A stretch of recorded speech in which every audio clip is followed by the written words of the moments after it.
جو لوگ اللہ پر ایمان لائیں، کہیں کہ ہمارا رب اللہ ہے، پھر اس پر جم جائیں، ان پر فرشتوں کا نزول ہوتا ہے، نہ کوئی غم کرو نہ خوف، خوشیاں مناؤ جنت کی جس کا تم سے وعدہ کیا گیا تھا۔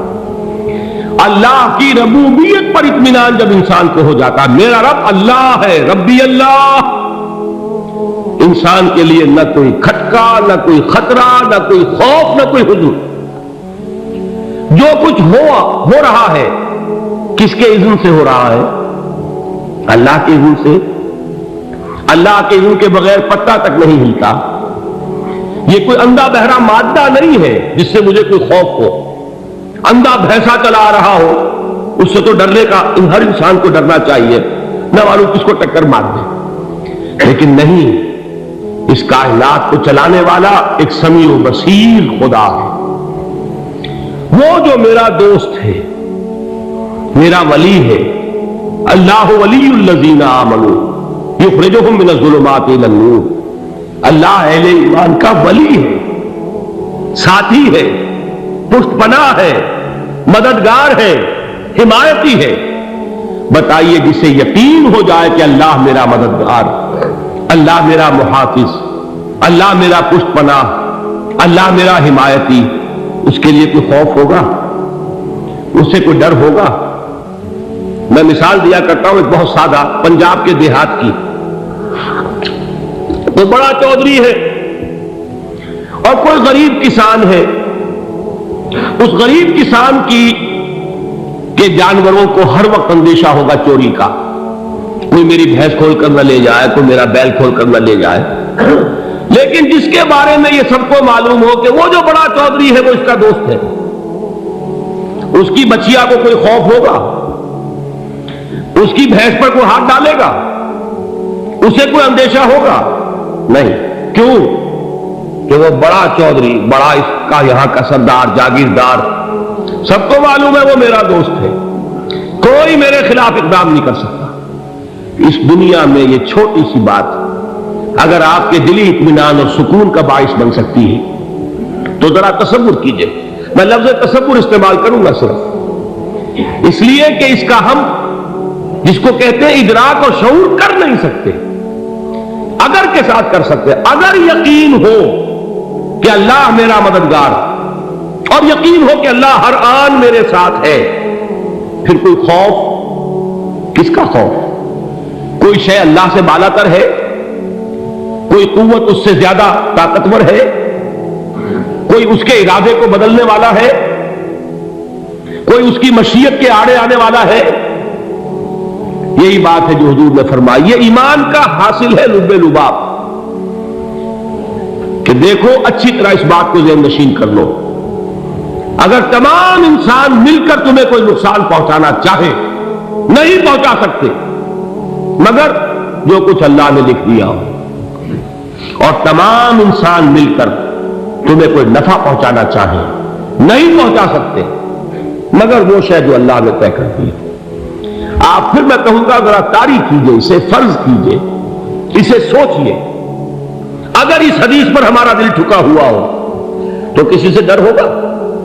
یہ مجھے نقصان نہ پہنچا دے، یہ میری رپورٹ خراب نہ کر دے، یہ میری انکریمنٹ نہ رکوا دے، یہ میرا یہ نہ بگاڑ دے، یہ میرے یہ نقصان نہ پہنچا دے۔ اس کا ڈر، اس کا ڈر، اس کا خوف، اس کی خوشامد، اس کے لیے جا کر طرح طرح سے اپنی عزت نفس کو ذلیل کروانا اس کے سامنے، یہ سب کچھ کیوں کرتا ہے انسان؟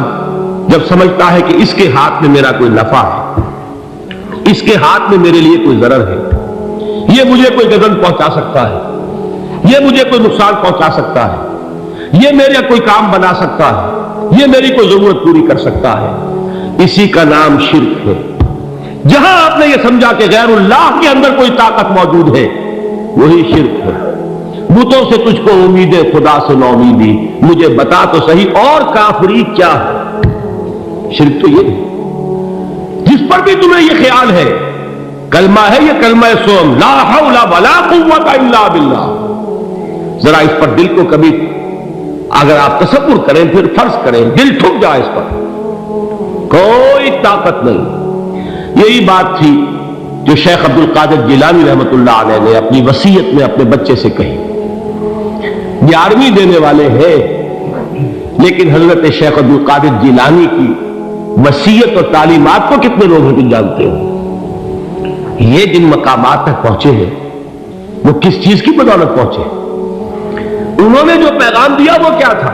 اے میرے بچے، جس طریقے سے قرآن مجید میں حضرت لقمان کی نصیحتیں جو ہے نقل کر دی گئی ہیں، میں یہ عرض کروں گا بالفرض اگر قرآن حضرت عبد القادر جیلانی کے بعد نازل ہوا ہوتا تو شیخ عبد القادر کی یہ نصیحتیں بھی قرآن میں درج ہوتی. اتنی اونچی نصیحتیں ہیں. اے میرے بچے اس حقیقت کو ذہن نشین کر لے، لا فاعل فی الحقیقت ولا مؤثر الا اللہ. اس کائنات میں نہ کوئی فاعل حقیقی ہے نہ مؤثر حقیقی ہے سوائے اللہ. کسی شے میں کوئی تاثیر نہیں اگر اللہ نہ چاہے. آگ جلا نہیں سکتی اگر اللہ نہ چاہے. پانی ڈبو نہیں سکتا اگر اللہ نہ چاہے. زہر ہلاک نہیں کر سکتا اگر اللہ نہ چاہے. کوئی چیز فائدہ نہیں پہنچا سکتی اگر اللہ نہ چاہے. تو در در پہ کیوں سر جھکاتے ہو؟ در در پر کیوں جبیں سائی کرتے ہو؟ سب کے سامنے کیوں ہاتھ پھیلاتے ہو؟ ایک اللہ سے مانگو، ایک اللہ کے سامنے زمین پر اپنی جبین رکھو. لا فاعل فی الحقیقت ولا مؤثر الا اللہ. نظر آتا ہے ہمیں کہ پانی پیاس بجھا دیتا ہے. پیاس بجھانے کی صلاحیت پانی میں نہیں ہے، اللہ کے اذن سے. کھانا بھوک مٹا دیتا ہے. بھوک مٹانے کی صلاحیت کھانے میں نہیں ہے، اذن رب میں. دیکھیے یہی یقین تھا. حضرت موسیٰ علیہ السلام کا واقعہ یاد کیجیے. سامنے سمندر آ گیا ہے. قوم دیکھتی ہے پیچھے کہ گرد و غبار کا طوفان. معلوم ہوا کہ فرعون اپنے لشکر سمیت آ گیا. لشکر جب چلتا تھا تیز رفتاری کے ساتھ تو گرد و غبار کا جو طوفان اٹھتا تھا اس کا تصور کیجیے.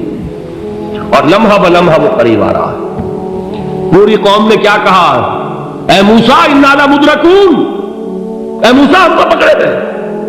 قرآن مجید میں تو یہاں وہ باتیں نہیں لکھی ہیں لیکن تورات میں یہ درج ہے کہ بنی اسرائیل جھگڑنے لگے، دست و گریبان ہو گئے موسیٰ کے ساتھ. موسیٰ نے یہ فرمایا لا کر اس سے تو ہم ہی بہتر تھے.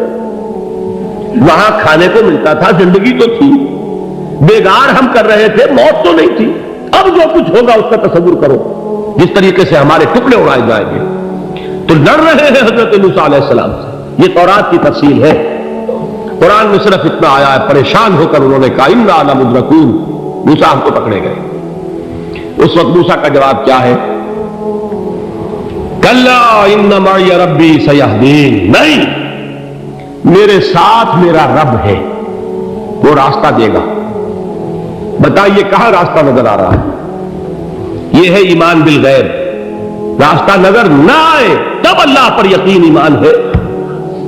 جیب میں پیسے ہو تب دل کو اطمینان ہے تو ایمان کس پر ہوا؟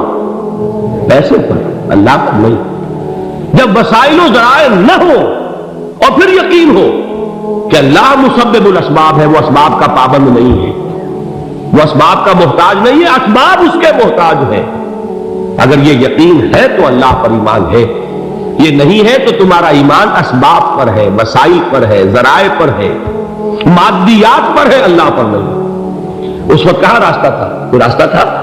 سمندر ہے اور ادھر سے لشکر آ گیا ہے. کلا ان معی ربی سیہدین. اب دیکھیے ایمان کہہ دینا آسان ہے، ہوا معکم اینما کنتم. جہاں کہیں بھی تم ہوتے ہو اللہ تمہارے ساتھ ہوتا ہے. لیکن اس کا یقین قائم ہو جائے تو زمین و آسمان کا فرق واقع ہو جائے. یہی بات ہوئی حضور کے ساتھ. غار ہے، چھپے ہوئے ہیں محمد رسول اللہ اور آپ کے وہ یار غار ابو بکر صدیق رضی اللہ تعالی عنہ. اقبال نے حضرت ابو بکر کی شان میں چند اشعار پڑھے صرف، لیکن واقعہ یہ ہے کہ بھاری بھاری نظموں پر اور قصیدوں پر بھاری ہے. طویل ترین نظمیں اور قصیدے ہوں ان پر بھاری ہے. ہمتیں ابو بکر کی ہمت جو ہے کشت ملت را جو اب، جیسے بارش سے کھیتی اپجتی ہے، ابو بکر کی ہمت اور عزیمت اس امت کو اسی طرح سینچنے والی ہے۔ ثانیے اسلام و غار و بدر و قب، وہ دوسرے تھے اسلام میں، دوسرے پہلے کون تھے؟ انا اول المومنین، حضور کی بات ہے، سب سے پہلا ایمان لانے والا میں، دوسرے ابو بکر۔ ویسے ہمارے ہاں یہ چلتا ہے اختلاف، حضرت علی پہلے ہے کہ حضرت ابو بکر پہلے ہے، لیکن اس میں بڑی خوبصورت تطبیق قائم کی ہے علماء نے، اور بہت صحیح ہے۔ چار کے بارے میں فیصلہ ہی مت کرو کہ کون پہلے، ان کی ایک عجیب تقسیم کر دی ہے۔